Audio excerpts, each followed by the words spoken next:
इससे पहले वाली वीडियो में हमने एक्सरसाइज 6.2 के फर्स्ट, सेकंड और थर्ड सवाल को लगा लिए थे। आज हम क्वेश्चन नंबर 4, 5th और 6 की बात करेंगे। तो देखते हैं क्वेश्चन नंबर 4 क्या गिवन है। इसमें गिवन है कि इन फिगर 6.31 मतलब ये जो फिगर बना है इस फिगर में पी क्यू और एस टी दो पैरेलल लाइंस है और इसने बोला है कि एंगल पी क्यू आर इसकी वैल्यू 110 दिया है एंड आर एस टी इसकी वैल्यू दिया 130। इसने कहा कि प्रूव करो कि क्यू आर एस कितना होगा। तो देखते हैं सॉल्व कैसे करेंगे। तो पहले क्वेश्चन नंबर 4 का हम फिगर ड्रॉ कर लेते हैं। तो इसका फिगर कुछ ऐसा दिया हुआ है, ठीक। अब यहाँ से इनके नाम दे देते हैं। यहाँ पे नाम क्या है, पी क्यू, यहाँ पे आर, यहाँ पे एस और यहाँ पे टी, ठीक। अब यहाँ पे एंगल ले लेते हैं। यहाँ पे एंगल क्या दिया हुआ है, 110 दिया हुआ है और यहाँ पे एंगल कितना दिया है, 130 दिया है, ठीक। अब इसने बोला है कि ये एंगल फाइंड करो, ठीक। तो अगर देखा जाए तो हम इसको हम डॉटेड करके आगे तक बढ़ा सकते हैं और इसको भी डॉटेड करके आगे तक बढ़ा सकते हैं और यहाँ पे नाम दे देते हैं ए और यहाँ पे एल और यहाँ पे एम। तो चूंकि तुम जानते हो पी क्यू और एस टी क्या है, पैरेलल है, तुम्हें पता है पी क्यू पैरेलल है एस टी के, ठीक। इसका मतलब एम टी और पी एल भी क्या होंगे, पैरेलल होंगे। एम टी पैरेलल टू किसके, पी एल के हो जाएंगे, ठीक। अगर ये पैरेलल है तो इसका मतलब ये जो लाइन गई है ये कैसी है, ट्रांसवर्सल लाइन है। इसका मतलब ये एंगल और ये एंगल क्या होंगे, इक्वल। क्यों, क्योंकि ये करस्पॉन्डिंग एंगल शो कर रहे होंगे। तो हम लिख लेते हैं कौन कौन सा, angle L A R equal to T S R, angle T S R कैसे है, कॉरस्पॉन्डिंग एंगल है। अब टी एस आर की वैल्यू कितनी है, टी एस आर की वैल्यू देखा तो 130 है, तो एंगल एल ए आर की वैल्यू क्या आ गई, 130 आ गया, ठीक। ये क्वेश्चन फर्स्ट हो गई, इसका मतलब इसकी वैल्यू कितनी आ गई, 130। अच्छा देखा जाए तो ये एक स्ट्रेट लाइन है। अब ये दो एंगल में टूट रहा है, इस एंगल में और इस एंगल में, मतलब इसको और इसको ऐड करने पर कितना मिलेगा, 180। तो लिख लेते हैं angle Q A R plus L A R, angle L A R equal to कितना आएगा, 180। एल ए आर की वैल्यू कितनी है, 130 equal to 180 plus angle Q A R. तो एंगल क्यू ए आर की वैल्यू क्या आ जाएगी, 180 माइनस 130, मास करने पर कितना आएगा, 50। तो इसकी वैल्यू आ गई 50। अब इसी तरह ये भी एक स्ट्रेट लाइन ड्रॉ हो रही है और ये दो कंपोनेंट टूटा इसमें और इसमें, इसका मतलब इसको और इसको ऐड करने पर कितना मिलेगा, 110। तो लिख लेते हैं angle Q A Q R, angle A Q R plus angle P Q R, angle P Q R equal to कितना आएगा, 180। अब ए क्यू आर की वैल्यू कितनी दी है, सॉरी ए क्यू आर को तो निकालना है, पी क्यू आर की वैल्यू कितनी दी है, इसकी वैल्यू दी है 110 plus angle A Q R equal to 180। अब माइनस करेंगे 180 माइनस 110 तो कितना आएगा, 70। तो यहाँ से एंगल ए क्यू आर की वैल्यू कितनी आ गई, 70 आ गई। तो यहाँ लिख लेते हैं 70। अब देखा तो ये एक ट्रायंगल ड्रॉ हो रहा है, तो ट्रायंगल में तुम्हें पता है कि तीनों एंगल का सम कितना होगा, 180। तो लिख लेते हैं कौन कौन सा, angle A Q R plus Q A R, angle Q A R plus तीसरा कौन सा है, Q R A, angle Q R A equal to कितना होगा, 180। अब इसकी वैल्यू कितनी दी है, ए क्यू आर की 70 प्लस इसकी कितनी दी है, 50 प्लस ये हमें निकालना है Q R A equal to 180।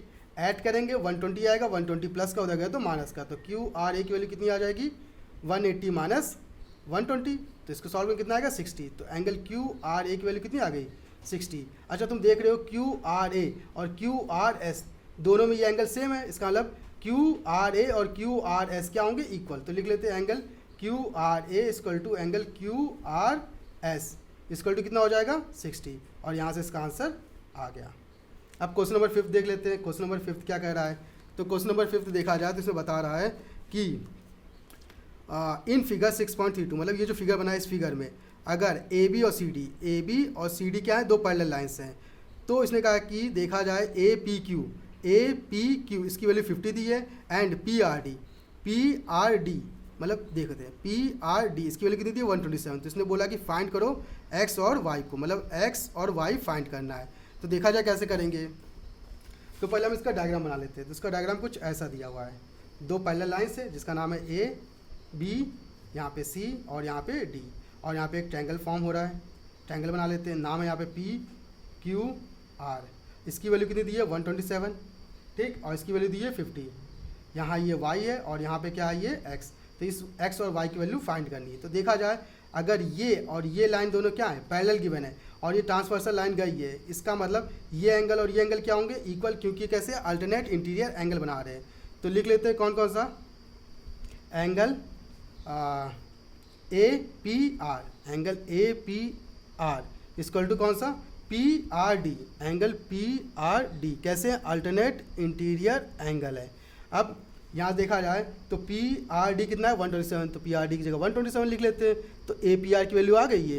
ये हमारी इक्वेशन फर्स्ट हो गई। अच्छा देखा तो इस पूरे की वैल्यू कितनी आ गई? 127, और ये पूरा जो एंगल है ये दो एंगल में टूटा है, 50 और y में, इसका मतलब 50 और y को ऐड करने पर कितना मिलेगा? 127। तो लिख लेते हैं 50 + y = 127। अब 50 प्लस का हो जाएगा तो माइनस का, तो y = क्या आएगा? 127 - 50 माइनस करने पर कितना आएगा? 77। तो y की वैल्यू आ गई 77, तो इसकी वैल्यू आ गई 77। अब तुम ध्यान देखो कि ये भी क्या है, ये अगर पैरेलल लाइन्स हैं तो ये भी एक ट्रांसवर्सल लाइन तो बनी है।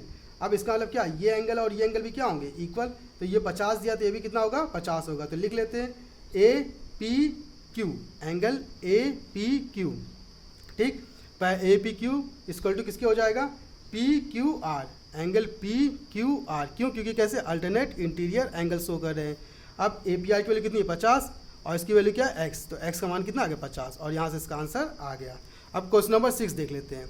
अब क्वेश्चन नंबर 6 क्या दिया हुआ है कि इन फिगर 6.33, मतलब इस फिगर में PQ और RS दो मिरर हैं जो जिनको ऐसे रखा गया है कि दोनों क्या है? पैरेलल हो, और इस पर एक रे आती है AB जो स्ट्राइक करती है सबसे पहले PQ पे, उसका फिर यहाँ पढ़ने के बाद बाउंस करती है, बाउंस करने के बाद नीचे आएगी, फिर यहाँ आके फिर ये RS पे स्ट्राइक करती है। जब ये RS पे स्ट्राइक करती है तो CD रे निकल जाती है। तो इसने कहा कि प्रूव करो कि AB और CD दोनों क्या होंगी? पैरेलल। तो देखते हैं सॉल्व कैसे करेंगे।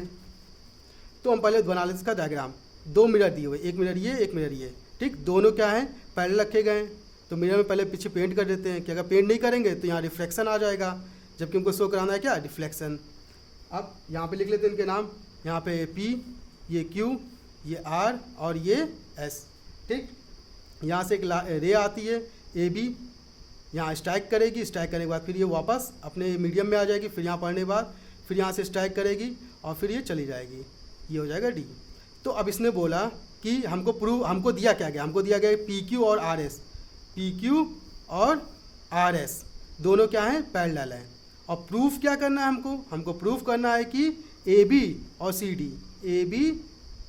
CD दोनों क्या है? पैरेलल हैं। ये प्रूफ करना है, ठीक। तो देखा जाए तुम्हें पता होना चाहिए कि जब लाइट आती है, और लाइट जब आती है और जब किसी मीडियम किसी के तल पर या किसी पे पड़ती है तो वहाँ पड़ने पर वो नॉर्मल ड्रॉ करता है, ठीक। तो यहाँ पे एक नॉर्मल ड्रॉ हो जाएगा। अब नॉर्मल ड्रॉ होने की वजह से यहाँ से ये दो एंगल टूट जाएंगे। इसका मतलब लॉ ऑफ रिफ्लेक्शन के सेकंड लॉ में देखते हैं कि उसमें बताया गया है कि रिफ्लेक्शन एंगल या इंसिडेंट एंगल और रिफ्लेक्टेड एंगल दोनों एंगल क्या होंगे? इक्वल। इसका मतलब I और R के फॉर्म में टूट के दोनों क्या हो जाएंगे? इक्वल हो जाएंगे। इसी तरह यहाँ पे भी नॉर्मल ड्रॉ हो जाएगा और यहाँ पे भी एंगल बन जाएंगे I1 और R1, और यहाँ पे I1 और R1 भी क्या हो जाएंगे? इक्वल हो जाएंगे, ठीक। तो हम पहले लिख लेते हैं I = R और I' = R'। किस वजह से होंगे ये दोनों इक्वल? लॉ ऑफ रिफ्लेक्शन, ठीक है। लॉ ऑफ रिफ्लेक्शन का सेकंड लॉ लगेगा यहाँ पे, ठीक। इस वजह से ये दोनों क्या हो जाएंगे? इक्वल, और इसे इक्वेशन फर्स्ट मान लेते हैं। अब उसके बाद अगर ध्यान से देखोगे तो नॉर्मल जो पढ़ते हैं, नॉर्मल भी क्या होंगे? पैरेलल होंगे। इसका मतलब B यहाँ पे L ना देते या M, तो BL पैरेलल हो जाएगा किसके? CM के, ठीक। क्योंकि नॉर्मल हमेशा कैसे होंगे? पैरेलल होंगे। इसका मतलब ये दो लाइन अगर पैरेलल हैं तो ये ट्रांसवर्सल लाइन गई है, इसका मतलब ये एंगल और ये एंगल इक्वल होंगे। क्यों? क्योंकि अल्टरनेट इंटीरियर एंगल शो कर रहे हैं। इसका मतलब R = I'। क्यों होंगे? क्योंकि ये कैसे हैं? अल्टरनेट इंटीरियर एंगल शो कर रहे हैं। ये हमारी इक्वेशन हो गई सेकंड, ठीक ना। अब तुम ध्यान से देखो कि अगर R और I' इक्वल है, मतलब R और I' इक्वल है, और I और R और I' इक्वल है, तो इसका मतलब I और R' भी क्या हो जाएंगे? इक्वल हो जाएंगे। तो यहाँ से देख सकते हैं I = क्या आ जाएगा? R' आ जाएगा from equation first and second, ठीक। यहाँ से ये इक्वल हो गए। इसका मतलब ये एंगल इक्वल है, ये एंगल इक्वल है, और ये एंगल इक्वल है, और ये एंगल इक्वल है। इसका मतलब ये पूरा जो पूरा एंगल बन रहा है और ये जो पूरा एंगल बन रहा है, ये दोनों भी क्या होंगे? इक्वल। तो लिख लेते हैं कौन सा? ABC, एंगल ABC = किसके? BCD, एंगल BCD के। अब ये दोनों इक्वल हैं। अब ये इक्वल क्यों है? क्योंकि कैसे? अल्टरनेट इंटीरियर एंगल शो कर रहे हैं। तो इसका मतलब क्या है? अब ये जो अल्टरनेट इंटीरियर एंगल बन रहे हैं किस पे बन रहे हैं? यहाँ पे AB पे और यहाँ पे CD बन रहे हैं। इसका मतलब AB और CD क्या होंगे? पैरेलल होंगे। तो यहाँ लिख लेंगे AB पैरेलल टू CD, ठीक। किसकी वजह से? अल्टरनेट एंगल की वजह से। तो यहाँ से क्या हो जाएगा? प्रूफ हो जाएगा। ठीक, आज की क्लास यहीं तक रहेगी, और आपको इन सवालों में अगर कोई दिक्कत होती है तो आप कमेंट बॉक्स में कमेंट कर सकते हैं, हम उसके सलूशन बता देंगे। और इसके साथ साथ इससे पुरानी वाली वीडियो का लिंक हम डिस्क्रिप्शन बॉक्स में डाल देंगे, आप वहाँ से उसको जाके चेकआउट कर सकते हैं। हाँ, आज के लिए इतना ही, धन्यवाद।